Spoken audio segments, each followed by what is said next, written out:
Hello Statesman Nation, I'm Wade Steinlogie and this is In the Locker Room presented by Malcolm Lumber. The William Penn baseball team won all of its games last week. The track and field team will be hosting its first meet in 2 years. The lacrosse coach is in the studio. All of that and much more. You're in the locker room.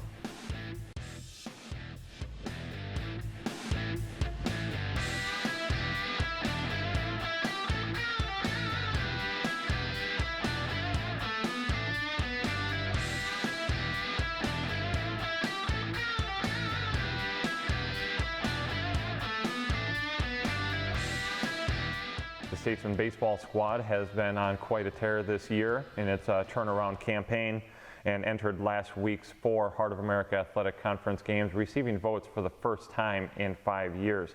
The team began the week against Mount Mercy at home on Tuesday, and William Penn taking down the Mustangs 4-3. Chase Stratton with 7 1/3 innings of work, 10 strikeouts. Nate Ball and Jarrett Hunt also having multiple hits in the game as William Penn picked up the first game of the weekend. The team would then move on to face Peru State in a 3-game set on Saturday and Sunday. Sitting at 8-3 in the league, the Statesmen were second to only the Peru State Bobcats in the North Division, having a chance to move up in the standings with a big weekend. And right out of the gate, a strikeout by Tanner Badir in the first game, the freshman from Bondurant, Iowa. Then getting the job done at the dish with this 2-run single up the middle. William Penn at that point would lead 6-0 early on in the bottom of the 4th.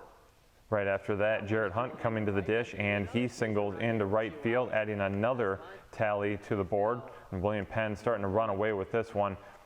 7-inning ball game to start Saturday's double dip, and it would end with a pop-out as William Penn takes the win. Tanner Badir did a little bit of everything, 3 RBIs and a run scored, and he also pitched the Statesmen to the victory, a complete game with 5 strikeouts. William Penn then moving ahead in Saturday with a 9-inning contest against the same Bobcats. And William Penn getting after it right away with 5 runs in the bottom of the first inning, headlined by a really strange 2-run sacrifice fly here by Dominic Bravo.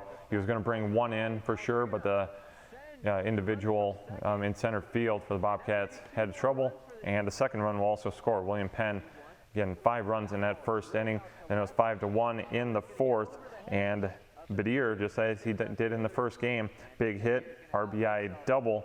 William Penn extends its lead to 6-1. Now 8-2 in the bottom of the 5th, and Bravo this time getting runs the old-fashioned way, crossing the fence in the left field. William Penn had a big home run weekend. Another double here as William Penn was in control of this game, but ends up getting into a lot of trouble late in the game. Peru State would tie it up, forcing William Penn to bat in the bottom of the 9th. Adrian Garcia doubles there, and now Blaze Spees steps into the box. All he needed was a simple single, would have won it. Instead, he goes a long ball, and William Penn walks it off with the home run, 11-9 in Game 2. You can see the huge celebration there for your Statesmen. So at that point, with the 11-9 victory on Saturday, William Penn had taken the season series. Badir goes 3 for 4 with a couple of doubles. Spees with a 2-run walk-off homer. Alec Myers also went 6 innings with 4 strikeouts. The teams would face off one more time on Sunday, single 9-inning game. William Penn looking for the complete sweep, and a long ball carried over from Saturday into Sunday. Lionel Colon pitching in Sunday's matchup, and he gets a strikeout, 1 of 7 in the game for the junior. And now the offense starts. Here's the first of 3 home runs. Blaze Spees pulling it over the right field fence, and now Boston Romero with a huge 1-run solo shot, And Romero, just because he did it once, why not twice, steps into the box. This time a no-doubter. He had a chance to stare at it a little bit before dropping the bat. 2-run homer. William Penn up 7-1 and this time around the Bobcats were able to pull in a little bit closer, but your Statesmen will end up taking the victory 9-4. Chase Stratton closes it out with a strikeout. Cologne goes 7 innings with 7 Ks, Spees with a home run, and Romero having the big day, 3 for 4 with a couple home runs and 3 RBIs. So a great weekend for the Statesman baseball team, improving to 25-6 on the year. On the flip side, the William Penn softball team has had a lot of struggles lately. Last week was no different, unfortunately, facing off against the top programs in the Heart. The team began the week with a pair of losses to Mount Mercy on Tuesday, 5-3 and 3-0. It didn't get any better on Wednesday, going down to Missouri and dropping a pair to Culver Stockton, 5-1 and 6-1. Then Baker, the best team in the Heart, came to Oskaloosa on Saturday, and William Penn dropping 2 more, 8-0 in 6 innings and 4-1 in 10 innings. Excuse me, the team looking to wrap up the weekend, trying to turn things around, and Benedictine coming to Oskaloosa for a couple of games. And a beautiful day in Oskaloosa as William Penn struggling to score in the previous 4 games with just 3 combined runs, hoping to turn that around, and right away got a pair of runs in the first inning, and now they add to that tally as Sonia Reddy, the junior second baseman, clears the fence in left field. 3-0 William Penn. It's now 3-1, and William Penn able to tack on another one as this error allows Lindsay Lambert to score. William Penn up 4-1 at this point, but Benedictine coming all the way back. William Penn had a chance to win it in walk-off fashion, but Emily Brown popping out, and your Statesman dropped game 1 on Sunday, 5-4 to the Ravens. Carly Rose Perry had a strong outing with 6 strikeouts in a near complete game. Unfortunately, in the middle of the game was all Benedictine able to come back. The Statesmen then moving on to game number 2 of the double dip as Katie Springer steps on the rubber. William Penn had a lot of hits in this game, but similar to the first game, just could not bring them around at this point. Trailing 2-0 in the bottom of the 4th, and Melina Fabian will fly one into left field deep enough for Lindsay Lambert to score on the sac fly. The Statesmen down 4-1 in the bottom of the 7th, and then all of a sudden the offense figures things out as Lexi Riccardi leads off with a single. Emily Brown then steps in, and she will rope one into left field. That's a double, putting runners at second and third with nobody out. Kaya Harper coming up next, and she says, all right, Em, you can hit a double. Why not me? And she cranks one just over the head of the left fielder. 2-run score. William Penn now having pulling within 1, nobody out. Unfortunately, the Statesmen couldn't get it done and leave the tying run on base, falling 4-3 to the Ravens. Brown with a couple of hits, Harper with a double and 2 runs, and Lambert scored a run as well, including having 2 hits. So your Statesmen dropping 8 games last week, and will be looking to improve on things when they continue in Heart action. 3 doubleheaders coming up this coming week. Also in action this past week, the women's golf team doing a single day 36-hole event, a duel against Bellevue, another strong team receiving votes nationally, and William Penn led by a career best 146 from Brittany Evans. The team shot 627 and would hold off the Bruins by 24 strokes to win that duel. So good competition for William Penn last week. Also in action, the William Penn track and field teams, and this was a day all about Chris Leva as he would end up breaking 2 school records, being part of 2 school records, broke the school record in the 100 in a time of 10:51, a record that had stood for 35 years, and also helped the 4x1 team to also break a school record in a time of 41.29 seconds. That record had stood since 1986.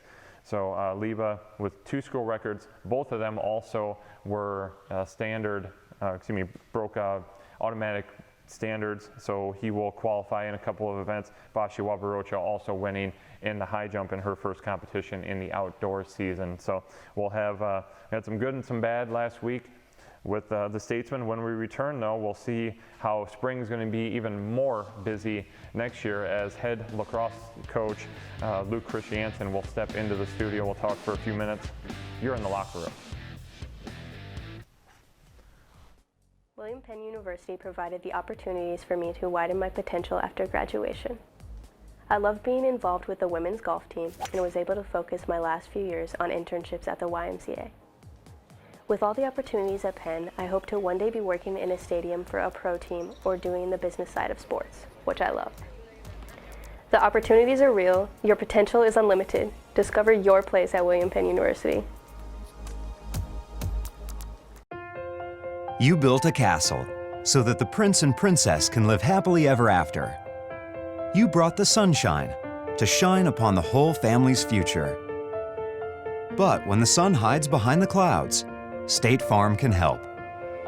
We put the life back in life insurance to protect your family's finances, not only in the future, but today.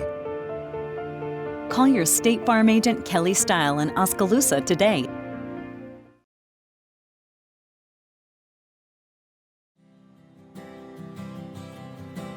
What if there was a program where I could express my individuality, create my visions, get the hands-on learning that I need, a program where I could become something greater, become something bigger?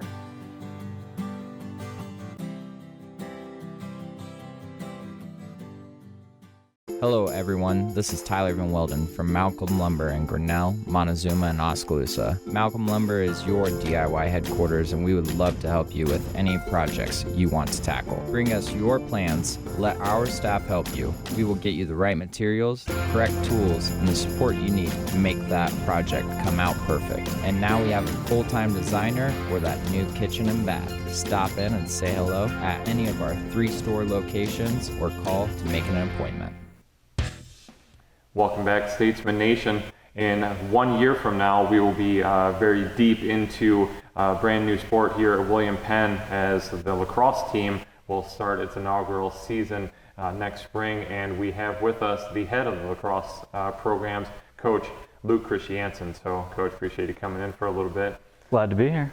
This is old hat for you. We've talked so much lacrosse, and you've had more time than most coaches do in a lifetime. We've talked so much about this brand new sport that we're all very excited about. But obviously, no games yet haven't been played. So the first year is all about building this program, and that comes with a lot of trips away from Oskaloosa recruiting. So let's get right into talking about the recruits, and you've got a ton of them already. Yep. Nobody in specific that we need to talk about, just the overall, how's it been going and where you've been going. Yeah, so now that we're approaching the year mark of, once I got the job and started recruiting, in all honesty, things are going as well as planned, if not better. Really everything has gone according to plan. Recruiting-wise, we've been all over the place. And my general philosophy when recruiting is how many schools does a student have to drive by to get to us. So on the men's side, that's very heavy on the West Coast. So quite a few kids from Washington, Oregon, California, Arizona, Nevada, Utah, Idaho, Texas. Quite a few from Minnesota and Wisconsin. Those are pretty good lacrosse hotbeds, and they're really close to us as well. On the women's side, we're seeing more Midwest. The women's game is spread more evenly throughout the country. So you're seeing a bit more Minnesota, Wisconsin, Missouri, Illinois, Indiana, kind of staying more local with our girls here in the Midwest. You've obviously talked a lot about the success you've had on the guys' side, pulling in a large number. The girls' side, as it always is, more difficult to recruit the females, but kind of a little bit of a different dynamic for both. It seems like there are a little bit, there are fewer college teams on the men's side, but more athletes available versus it's vice versa for the women's side. But on the men's side, talk about the type of athletes you guys have been looking for, and I guess you can talk about both sides, men and women. But what have you been looking for out on the trail? So during the interview process, and as soon as I accepted the job, I did a lot of film review. Watching some of the nationally relevant programs in the NAI and looking at things that we needed to incorporate into our program. and a lot of that is athleticism. Some of the programs lack depth and athleticism, so for us, we wanted to go out and bring in depth and athleticism immediately, and we felt that that would really separate us, especially of the Midwest teams. So that's what we've done. Throughout pretty much every position, we're going to have athletes who are dynamic and can create, both for themselves and for others. So if we're looking at attack, we're looking at guys who can, be goal scorers. They can finish and they can create. When we're looking on the defensive side, guys who can be disruptive, but then also have the stick handling skills to be able to push the ball in transition and really help us to perpetuate an up-tempo, fun style of lacrosse to watch. Your background being on the defensive side, so, and not to say lacrosse games can't go 2-0 and stuff like that, but more than likely, and there's a lot of goal being scored. So talk about, I guess, your philosophy a little bit on where you hope to see the team playing. I mean, you say up tempo and such like that, but obviously, again, your background being defense is where you want to solidify the team. Yeah, so my nature as a defensive coordinator is to kind of turn it into more of a slugfest and really kind of make it ugly. But that said, the way that lacrosse is going with the incorporation of the shot clock and the type of athletes that we're getting, we want to be up tempo. We want to push the ball. Defensively, we're going to be solid. We brought in some extremely talented long poles on the defensive side, and we're going to be disruptive. But the thing that I'm really excited about on the defensive end is that we brought in guys who can handle the ball and push it. So we're going to be extremely sound on defense. We're going to be extremely sound in our transition game. That's one thing that I've done taken a lot of time this year of looking at programs that have been successful right out of the gates, and really honing in on that transition game is a huge element to that, so that you're maximizing your possessions and your opportunities throughout a game. Right, definitely. Let's talk about your, switching gears a little bit, talk about the staff that you have. Added a graduate assistant, a couple graduate assistants. More what's been going on behind the scenes has been off campus, really, as far as the individuals who have helped you build this team. Let's talk about them a little bit. Yeah, so we're going to have 4 to 5 staff members on the men's side next year, and we're going to have 3 staff members on the women's side next year. So on the men's side, our first hire was of Tanner Porter as a part-time assistant, and he was crucial in being able to help us get out and really get to all the recruiting events possible. Because with recruiting, I have to make myself available for a plethora of student athletes coming to campus. And so that meant I would be missing out on quite a few recruiting events. So adding Tanner was huge for us. He has a great background playing college and playing a variety of positions at the college level and being very successful. And then also has a background as an offensive coordinator at the high school level. So he's going to be a great impact for us. We've also added Kyle Wilkie as a graduate assistant on the men's side. He's going to be huge for us moving into kind of our recruiting coordinator and role on that side. Now that I'll be having more actual on-field coaching, need someone to continue to kind of push that side of it. And then we're probably going to have 2 more graduate assistants on the men's. On the women's, we have 1 hired so far, and that's graduate assistant Caitlin St. Marie, recent graduate, and she's been exceptional on the women's side, helping us to recruit, and she's been very key to our success and being able to reach our goals on the women's side. Lovely. One more question in regarding to recruiting before we talk about next year's expectations, et cetera. But not that there are a lot of junior college programs, but it's an opportunity that you don't want to just start. I know you didn't want to start out of the gate with just a straight freshman class. How much success have you been able to have pulling some individuals with experience from the JUCO level? Yeah, so JUCO, there's not a ton of JUCOs in lacrosse. There's only a handful, and they're essentially all New York, Maryland, and that areas. And those are areas that it's hard for us to recruit to because they're having to literally drive by hundreds of lacrosse programs. But we have had success. We're going to be adding 1 JUCO player and a handful of transfers that should be coming in, and those will be very key of having that experience right away. So that we're going to mainly be freshmen. We'll take some of those lumps. Hopefully that translates of okay, maybe we lose a game or 2 that we shouldn't year 1, but year 3 and 4 that translates to 4 or 5 additional wins. But those, we have a transfer at goal, we have a few different transfers at some other key positions on defense. So that will be huge for us, of having guys that are proven players. One of our defensemen, an all-conference transfer, he's going to be huge right out of the gates. The expectation for the first year, nobody is ever going to say, hey, first year you just got to go out and win a national title, because that seems really realistic. What are the expectations going forward, and how have you kind of relayed those to the recruits that you're bringing in, saying, you know what, we're not going to be the normal first year program? And has that, I guess, helped with the recruiting process? So my goal was to put together the best inaugural recruiting class in NAIA history for lacrosse. And we are in position to do that. On paper, if you're saying on paper right out of the gates, we're right there, for consideration for that.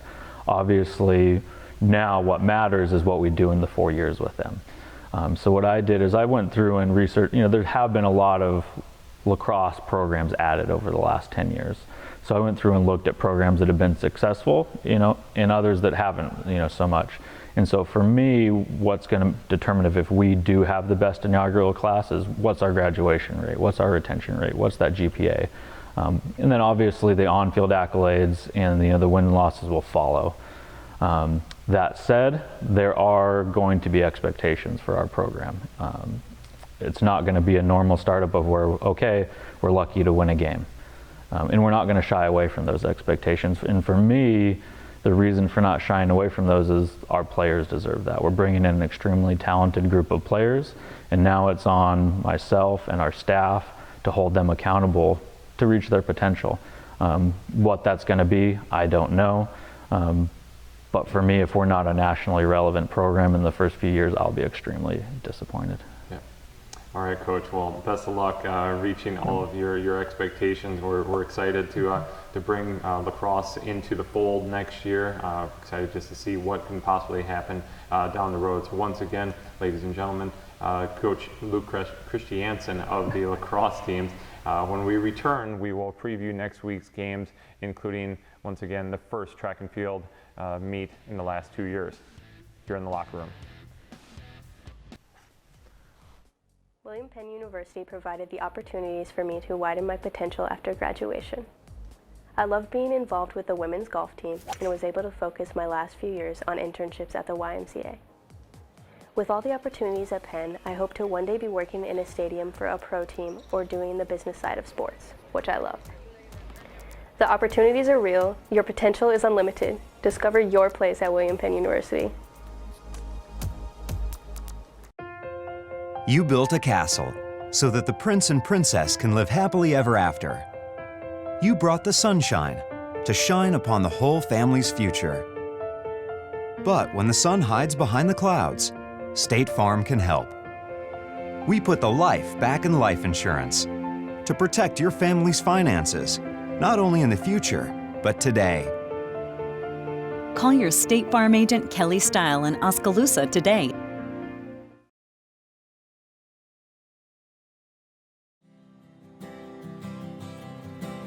What if there was a program where I could express my individuality,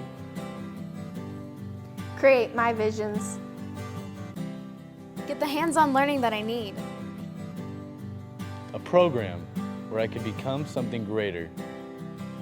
become something bigger?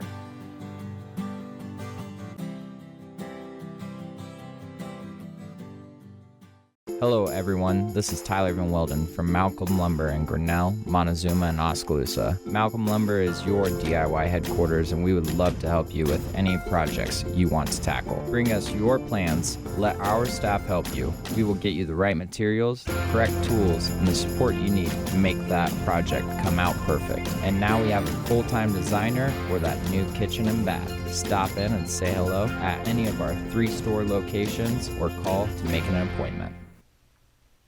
Welcome back, Statesman Nation. 2 teams trending in opposite directions. The baseball team will look to continue to stay hot this week, and the softball team will look to get back on the winning trail. The baseball team beginning the week against Hannibal LaGrange on Tuesday, and the records look in favor of William Penn, but when you get into a non-conference double dip like this, you just never know what the situation might be. There'll be a lot of individuals who normally don't play that will get an opportunity. So look for the Statesmen to go a little deeper into the bench and give some additional individuals an opportunity to play against the Trojans on Tuesday. Then the baseball team will go down to Lamoni for a 3-game set against Graceland.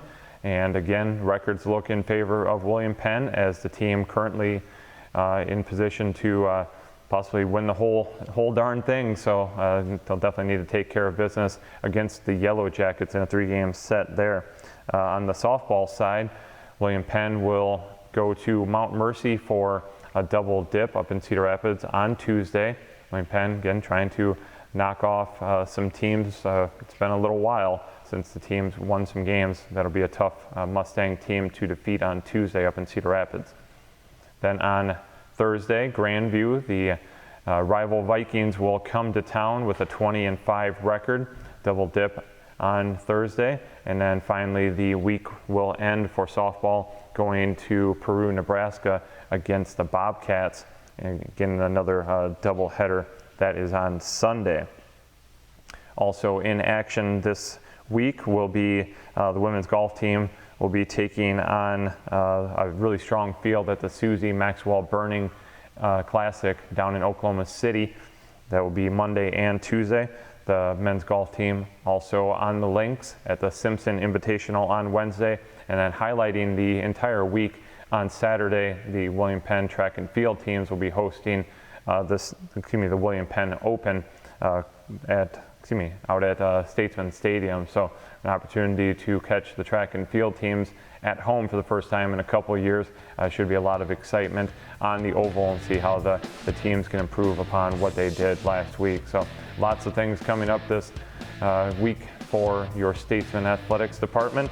We'll have recaps of all of those games, previews of the next week's games, as well as interviews with a student athlete and a coach as always. Until next week, go Statesman.